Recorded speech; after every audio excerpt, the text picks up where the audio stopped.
John Edwards for Griffins TV alongside head football coach Chad Masters. And Coach, congratulations on a big win in the district play against Melville, 23-10, and a game that got out to a slow start, but you did a great job controlling the ball.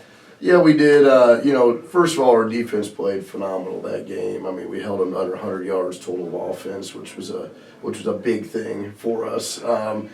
Put together a pretty good defensive game plan there and really shut some things down. So that was really good. Took a while for us to get our offense going, but a lot of it was just kind of early on. We were kind of probing them a little bit, trying to see what we could get before we kind of really formulate how to attack it. So it was a great team effort across the board, and we were patient and just kind of went with the flow of the game and were able to take it away in the fourth quarter, and that was a big deal. We talked a lot about getting teams into the fourth quarter and beating them, and I think that was one thing we did this last week. Low scoring early on. Mm-hmm. Weather was pretty cold for Friday, and it really windy kind of day, so it really maybe adjusted your game plan a little, because you can't do much throwing the ball down the field because the ball's just going to take off on you. Yeah, and they have a good secondary. I mean, they're athletic back there. Of course, we've faced that a lot this year, so we knew that we could take advantage of some things in the run game early, and that's what we're going to try to do. And then as we kind of went towards the end of the second quarter, we kind of made a couple of adjustments, picked up the pace just a little bit, and we found some things we could really take advantage of, which came back in the second half. It did. So it was a good job by our coaches, offensive coaches, making those adjustments, and then our kids executing it. So, like I said, we were patient. I think that was the biggest thing. We knew what we needed to do and where to go, and we really didn't try to force the issue too fast. And I think that played really well in our favor. Special teams is always big, especially during the course of a season. Mm-hmm. Andrew Copeland makes a field goal for you. Yep. In field position, did a nice job getting the ball down the field in punt situations. Yeah. Outside of maybe one punt, which you just kind of mishit, and then the wind took it a little bit. We really put ourselves in good field position for most of the game, and be able to get those 3 points early in the game, to have a 3-0 lead for quite a bit of time was really key. Because especially as they stiffened their back a little bit defensively down in the red zone area, and things got a little bit harder to punch in, it definitely was a good asset to have that field goal. And then Jacob McCauley's opening second half kickoff return for a touchdown to tie it up was a huge spark for us in that second half. So special teams did an awesome job for us, and not giving up anything on from the punts to kickoffs, anything else was really good. Continue to pound the ball offensively. Keenan Barkham still running the ball well this late in the season, and you can't ask for anything more than that. No, he just went over 1,600 yards on the season, averaging a little bit over 7 yards a carry. So, he's been a bright spot for us, a consistent bright spot for us offensively to help that run game. As much as we want to, put the ball in the air and do some things, if you don't have the run game, it's a little bit difficult. And a lot of times, the threat of us being able to throw, a lot of times, will open up that run game a little bit too. So, Cannon's done a great job. The line's continue to get better. Especially against a pretty physical defense that Melville had. I was real impressed with how we played that game, how he played that game, and offensively how we relied on him again to get us through that. You talk about how the run sets up the offense. Mm-hmm. Do you feel as we get this late in the season, the offense begins to slow down for the players on the field, because it's kind of been a learning curve for them all season? Do you feel that now, as you get into the second season, this offense is starting to, the plays actually slow down for them, where they see it a little bit more? I think so. We talked a lot about that as coaches, that we feel in a lot of ways, just the overall development of kids, with how many new starters we had and how little experience we had, that we feel at this point in the year we're starting to hit our stride, and this was kind of what we've been working for, preparing for.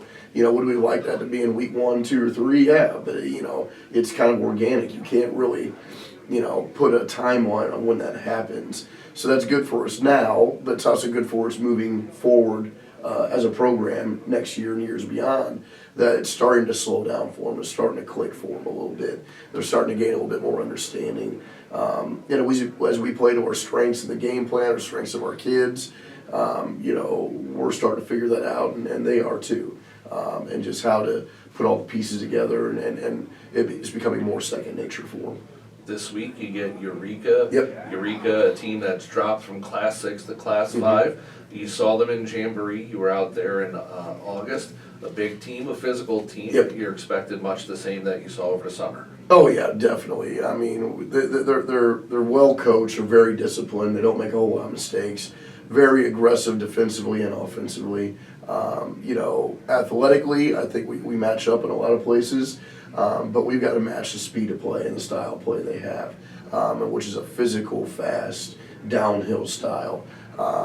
Defensively, they're very good. They're very sound. So we got to work cut out for us offensively to be able to move the ball consistently on them, because they kind of go by that bend but don't break. They're gonna come at you. They're gonna make plays. You're gonna get them a few times, but they're counting on the fact that they're gonna be make you drive the ball and stop you somewhere along that. So we've got to be able to take advantage of the opportunities presented to us in that and capitalize on them. And offensively, they have a very dynamic offense, and so our defense has got another tough test this week.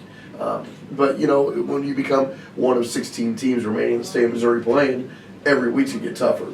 And this is what we were planning on to play Eureka for a district championship, and we're right here, right now. So we're excited about that and the opportunity we have in front of us. Is it easy when you game plan to look at what they do in their aggressive play to figure out some things that you've done offensively against some of the other fast, aggressive teams to put in a game plan? Well, it helps us. I mean, and that's the important thing, to have that experience of the year to go against the schedule we do. And some of the teams from Fayetteville to DeSmet to CBC, I mean, these are teams that play similar. And so our kids are used to seeing that. That being said, we still have to execute against it, and that's always the key. And so that's going to be the big test for us. We've seen it, we've experienced it, we know it, but then now we got to go out and do our jobs and execute against it. And I like our chances on that. I like our attitudes right now in practice this week, and the preparation we're going through. Our kids have matured. Our kids have started to rise to the challenge a little bit, and so from a mental standpoint, emotional standpoint, I really like where we're at right now. We just got to go out and execute our game plan now. Tough week for practice this week, huh? Been a little cold, yeah. Been a little cold. You practiced inside the activity center this week, and at this point in time, you're not really hitting much this late in the season. Yeah. So basically, it's just kind of getting out there in shells maybe and just keep it moving. Yeah, it's getting them used to, again, it goes down to execution of game plan, getting them in the stuff we're going to do offensively and defensively, getting live looks at, how we expect them to respond or counter what we're doing. So it's a lot more situational game plan, team type things. Fundamentally, we're always going to stay on top of our fundamentals, but you don't necessarily have to spend as much time with that because, if you can't tackle or block by now in week 12, yeah. I'm not going to reinvent that wheel right now, but just to get the body repetition, the body, the muscle memory of it is important. So a little bit different practicing right now, but it's definitely still important for us to do what we got to do. Like I said, and more than anything else, it's a mental approach right now.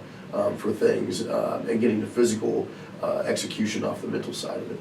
Coach, I wish you the best of luck this week. Thank you very much. Eureka, and I said it last week. I'll say it again. Let's do it again next week. Let's do it again next week. I'm with that. Head coach Chad Masters joins us here, and we wish him and the team the best of luck Friday night. No live stream of the game out in Eureka on Friday, so if you want to go out Friday night, 7 o'clock, Eureka High School, bundle up. It's not supposed to be as cold as what it's been early in the week, but it'll be nice enough to get out there and root for the football team Friday night.